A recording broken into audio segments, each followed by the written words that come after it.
3월 22일 법률방송 로투데이 시작하겠습니다. 임기 3년의 차기 법무사 협회장을 뽑는 제22대 대한법무사협회장 선거관리위원회 구성이 완료됐습니다. 이번 선거에서는 처음으로 모바일 투표가 도입되고 그동안 후보자 간 합종 연횡의 고리로 활용돼 왔던 부협회장 러닝메이트 제도가 폐지되는 등 큰 변화를 예고하고 있습니다. 선관위는 어떻게 구성됐고 유력 후보들로 거론되는 인물들의 면면은 어떻게 되는지, 어떤 변수가 있을지 왕성민 기자가 보도해드립니다. 전국 7천여 명의 법무사를 대표하는 차기 법무사협회장 선거가 2달여 앞으로 다가온 가운데 협회장 선거를 주관하는 선관위가 구성됐습니다. 대한법무사협회는 지난주 이사회 결의를 통해 제22대 대한법무사협회장 선거를 주관할 선거관리위원회 구성을 마무리했다고 오늘 밝혔습니다. 이번 선관위는 서울중앙회 소속 박진열 감사와 경기중앙회 소속 정칠환 감사, 대구 경북회 소속 전재우 감사 등 감사 3명과 각 지방법무사의 소속 윤리위원 25명을 포함해 총 28명으로 구성됐습니다. 회칙에 따라 선거관리위원장은 박진열, 정칠환, 전재우 감사 중 1명이 맡게 되며 선관위 부위원장은 윤리위원 25명 가운데 1명이 임명됩니다. 위원장과 부위원장 선출은 이달 말 열리는 선관위 첫 회의에서 결정될 예정입니다.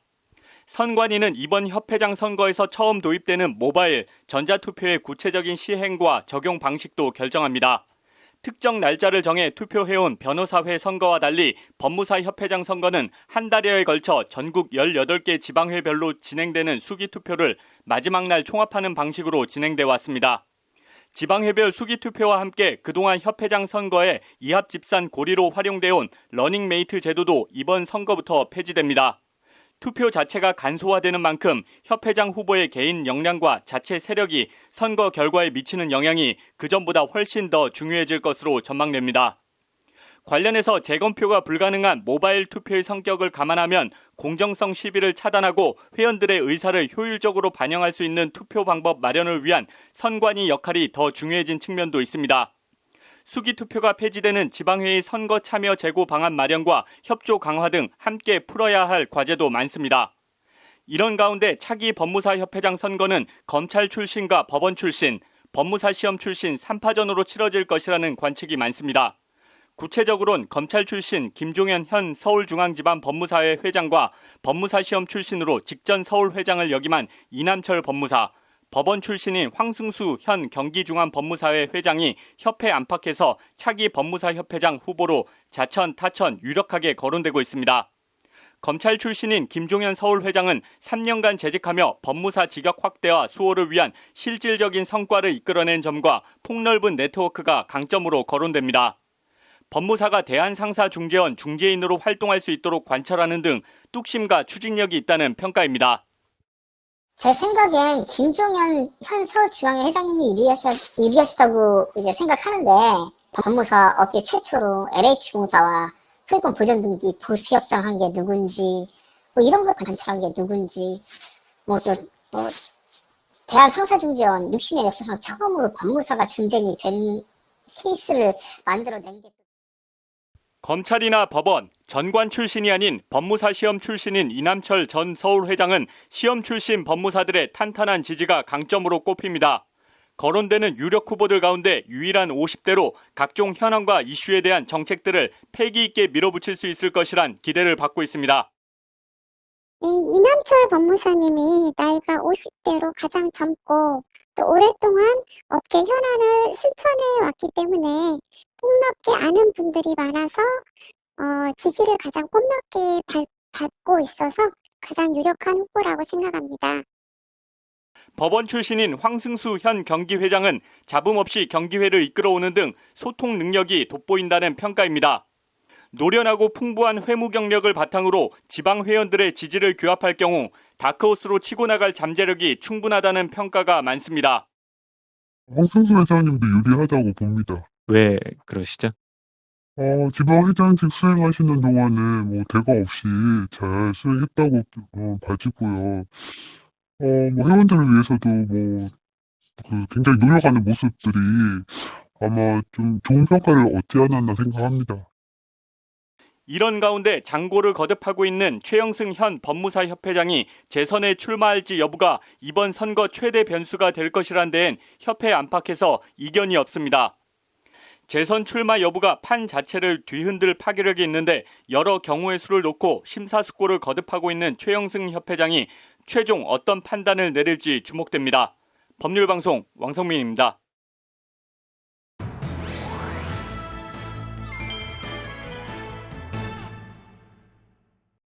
네, 박원순 전 서울시장 성추행 피해자 기자회견을 두고 선거법 위반 논란이 일고 있습니다. 남승환 변호사의 시사법률입니다. 남승환, 일단 피해자 기자회견 내용부터 좀 볼까요? 네, 박원순 전 시장의 성추행 피해자 A씨가 네. 지난 17일에 네. 기자회견을 열었습니다. 네. 박원순 전 시장의 위력은 여전히 강하게 존재한다. 네. 그가 세상을 떠난 이후에도 잘못을 인정하지 않는 사람들이 지속적으로 괴롭게 한다. 네. 이렇게 토로했습니다. 네. A씨는 저의 피해 사실을 왜곡하고 네. 상처를 준 정당에서 네. 보궐선거로 시장이 또 나오면 자리로 돌아가게 될 수 없을 것이라는 두려움이 들어서 직접 나섰다. 네. 박 전 시장의 극단적인 선택으로 인해서 가해자와 피해자의 자리가 바뀌었다. 네. 고인을 추모하는 거대한 움직임 속에서 저란 인간이 설 자리가 없다는 걸 느꼈다. 이런 네. 취지의 발언을 했습니다. 이게 지금 선거법 위반 논란이 있는데 어떤 내용인가요? 네, 기자회견을 한 다음 날인 네. 18일에 온라인 커뮤니티에 네. 박원순 시장님 피해 주장자를 네. 선거관리위원회에 신고하였다라는 제목의 글이 올라왔습니다. 네. 이 작성자는 A씨를 일단 피해 주장자라고 네. 칭하였는데요. 네. 공무원의 정치 중립 의무 위반이다. 네. 특정 정당을 떨어뜨리기 위한 것이니까 불법 선거운동이다. 네. 서울시 선거관리위원회 지도과 유선상으로 신고하고 네. 접수하고 결과를 요청했다 이렇게 밝혔습니다. 네. 친여권 성향의 네티즌이나 온라인 커뮤니티에는 네. A씨와 A씨의 법률 대리인 김재련 변호사에 네. 대해서 서울시장 선거를 앞두고 정치 공작을 펼치고 있다. 네. 언론 플레이를 한다. 이런 식의 비판이 꽤 많이 쇄도하고 있습니다. 네. 서울시 선관위에도 이 기자회견과 관련해서 공직선거법 위반 신고가 여러 건 접수된 것으로 알려져 있습니다. 이게 지금 선거법 관련 조항은 어떻게 돼 있나요? 네, 공직선거법 60조에는 네. 선거운동을 할 수 없는 자가 정해져 있습니다. 네. 그중에 그 4호에 국가공무원법 2조에 규정된 국가공무원과 네. 지방공무원법 2조에 지방공무원이 네. 포함되어 있어서 네. 이런 공무원은 선거운동을 할 수 없는 자로 명시되어 있고요. 네. A씨는 서울시 공무원이기 때문에 지방공무원으로서 선거운동이 금지되는 공무원에 해당합니다. 그러면은 이슈는 A씨 기자회견이 선거운동이냐 아니냐 이거겠네요. 네. 중앙선거관리위원회가 유권 해석을 했습니다. 네. 중앙선관위는 일단 선거운동에 해당하지 않아 선거법 위반으로 보기 어렵다 이렇게 결론을 내렸는데요. 네. 이 신고된 기자회견은 네. 행위자가 공직상의 지위나 영향력을 이용해서 네. 선거에 부당한 영향을 미쳤다고 볼 수는 없다는 네. 것이 선관위의 판단입니다. 네. 그러니까 공무원으로 기자회견을 한 게 아니라 피해자로 기자회견을 해서 선거운동이 아니다 이렇게 판단을 한 건가요? 조금 더 설명을 해주시면 어떤 건가요? 네, 그 유권 해석의 그 내용만 봐가지고 명확히 알기는 좀 어렵기는 한데요. 네. 좀 여러 가지로 짐작을 해보면 네. 그 소위 말하는 선거운동, 공직선거법 등에서 얘기하는 선거운동이라는 것은 당선되게 하거나 네. 또는 당선되지 못하게 하기 위한 행위를 말합니다. 네. 그러다 보니까 공무원으로서 어떤 무슨 지위나 영향력을 이용하려고 한 것은 아니고 본인의 의사를 표시한 것에 불과하다 이런 취지 같은데 네. 근데 그냥 그런 정도로만 파악될 뿐입니다. 네. 이게 지금 단순한 의견 개진, 의사 표시와 선거운동으로서 당선되게 하거나 되지 못하게 하는 거 이거 약간 기준이 모호한 것 같은데 이거 기준 같은 게 정립된 게 있나요? 네, 대법원 판례가 여러 가지가 있기는 한데요. 네. 판례를 읽어보면 원칙을 설시하는 점에 있어서는 다 비슷합니다. 그런데 결과적으로 구체적인 사안에 들어갔을 때 어떤 것이 선거운동인가 아닌가를 판단하는 것은 결과적으로 또 그 사안을 봐야 됩니다. 대법원 판례 여러 가지가 있는데요. 네. 이 목적, 예를 들면 특정 선거에서 특정 후보자의 당선 또는 낙선을 도모한다는 목적 의사가 객관적으로 인정될 수 있는 행위라면 선거운동이다. 네. 그리고 이게 선거운동이라면 이걸 하는 것은 선거법에 적용을 받는다. 네. 약간 순환 논리 같은 느낌이 들죠. 그렇지만 이렇게 판시하고 있습니다. 그 다음에 어떤 부적격 후보자의 낙선을 목적으로 하는 것과 관련해서 정확히는 낙선이겠죠. 네. 이런 점에서 특정인의 당선을 목적으로 경쟁 후보가 당선되지 못하게 하는 선거운동, 네. 이것과 이른 낙선운동은 좀 구별되기는 하지만 결과적으로는 선거운동과 다를 게 없다. 네. 이러면서 낙선운동에 대해서도 선거운동이라고 인정했습니다. 네. 다만 4대강 사업, 네. 전국 동시지방선거를 앞두고서 소위 쟁점이 됐던 4대강 선거, 4대강 사업에 반대한다라는 운동을 한 것과 관련해서는 이게 지방선거에서 특정 정당이나 후보자에 대한 낙선운동의 목적이 있었다고 보기는 어렵다. 이렇게 본 사례가 있기는 합니다. 이것과 지금 사례를 좀 비슷하게 본 것이 아닌가 싶고요. 뭐 가장 최근에는 뭐 임미리 교수가 민주당만 빼고 찍자라는 칼럼에 대해서 뭐 일부 공직선거법상 선거운동으로 인정되어 기소유예 된 적이 있거든요. 임미리 교수는 무죄 판결 또는 무혐의 결정을 했어야 된다고 하면서 헌법 소원을 한 사례가 있기는 합니다. 네. 이게 뭐 말 그대로 케이스 바이 케이스인데 이번 기자회견 두고 뭐 이거 명백하게 정치행위 한 거 아니냐, 뭐 반대쪽에서는 오죽하면 뭐 지금 나와서 그렇겠냐, 뭐 반대되는 의견인데 어떻게 보시나요? 네. 피해자의 행위를 피해자가 자신의 피해를 호소하는 행위, 호소라는 표현 자체가 좀 잘못됐을 수 있습니다. 피해자가 자신의 피해가 어떤 것이다. 그리고 그 피해로 인해서 발생하는 선거와 관련해서 의견을 내는 것, 이런 것조차도 정치행위라고 하거나 낙선운동이라고 본다면 선거운동의 자유는 지나치게 제한될 것 같습니다. 저는 기존의 낙선운동이나 또는 임미리 교수와 관련된 그런 문제 등에 대해서 굳이 그것을 선거법 위반으로 처벌해야 되는가 굉장히 회의적이기는 한데요. 특히 피해자가 한 기자회견 이런 내용에 대해서까지도 선거법 위반으로 신고가 꽤 많이 잇따랐다는 것에 대해서는 꽤 서글픈 생각이 들 정도입니다. 아무튼 이게 뭐 여권이든 야권이든 좀 역지사지 해봤으면 좋겠네요. 오늘 잘 들었습니다.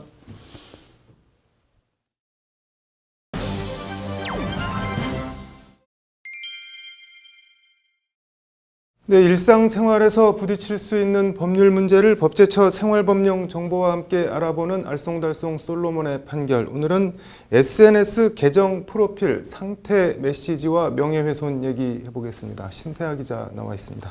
신 기자, 일단 어떤 상황인지 좀 볼까요?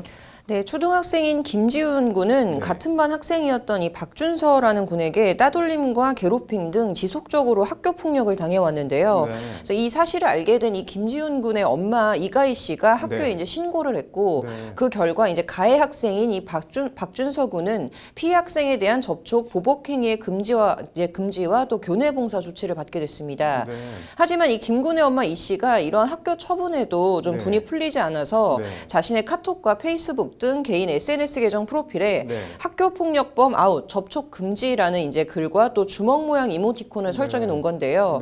이제 이런 경우에 이 씨의 프로필 상태 메시지가 박군에 대한 정보통신망을 이용한 명예훼손에 해당하느냐, 지금 이런 상황입니다. 뭐 양측 입장은 어떻게 되나요? 이제 일단 기본적으로 개인 SNS지만 누구나 볼 수 있는 프로필 상태 메시지에 쓴 글은 그 사건을 아는 사람들이라면 누구나 이 박준서 군을 지칭한다고 이해할 것이다 라는 게 이제 이 씨를 명예훼손으로 고소한 박준서 군 어머니 이제 백미영 씨의 입장입니다. 이제 그러니까 결과적으로 그 프로필을 본 사람들은 이제 준서에 대한 안 좋은 인식이나 평가를 하게 되기 때문에 당연히 이제 명예훼손에 해당한다, 처벌해야 한다라는 게 이제 백 씨의 주장인 건데요. 반면 이 피해 학생 부모 이 씨는 학교폭력범이 준서라고 딱 찍어서 내가 뭐 이름을 쓴 것도 아니고 이제 내 SNS에 내 감정 상태나 생각, 의견을 쓴 것뿐이다. 아무런 문제가 되지 않는다라고 반박을 하고 있습니다. 이게 뭐 관련 법령이나 판례 같은 거는 있나요?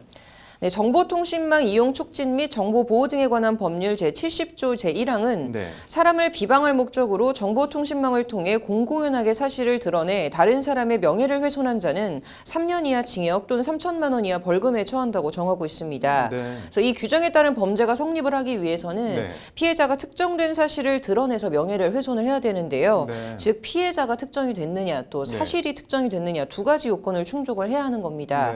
대법원은 피해자가 특정됐다고 하기 위해서는 표현의 내용을 주의 사정과 종합하여 볼 때 그 표현이 누구를 지목하는가를 알아차릴 수 있을 정도가 돼야 한다라고 판시를 하고 있습니다. 그래서 뭐 이 사건 판결은 어떻게 났나요? 이제 결론적으로 이제 명예훼손 무죄가 선고가 됐습니다. 네. 먼저 구체적인 사실 언급 여부와 관련해서 대법원은 네.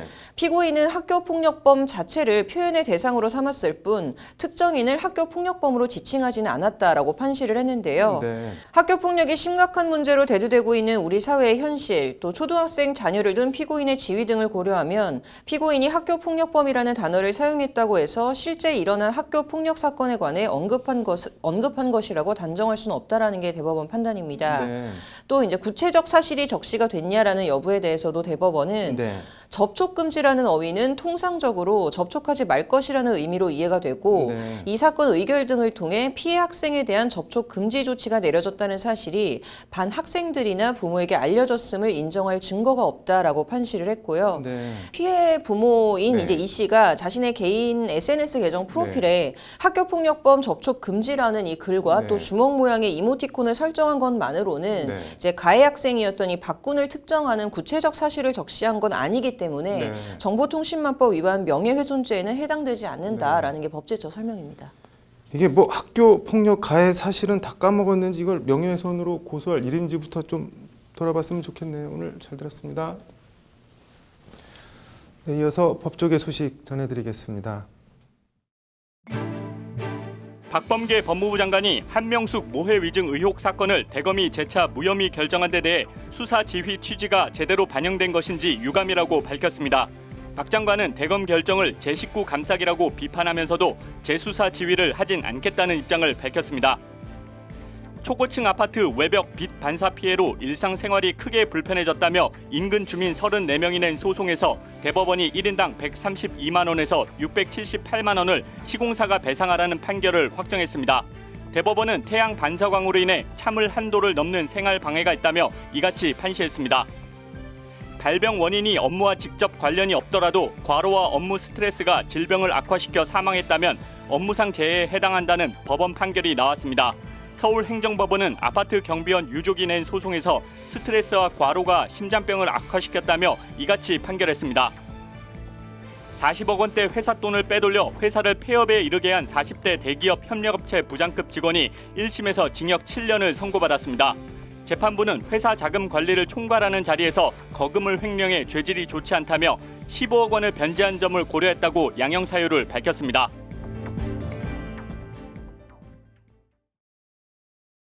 (3월 22일) 법률방송 로투데이 마치겠습니다. 시청해 주셔서 감사합니다.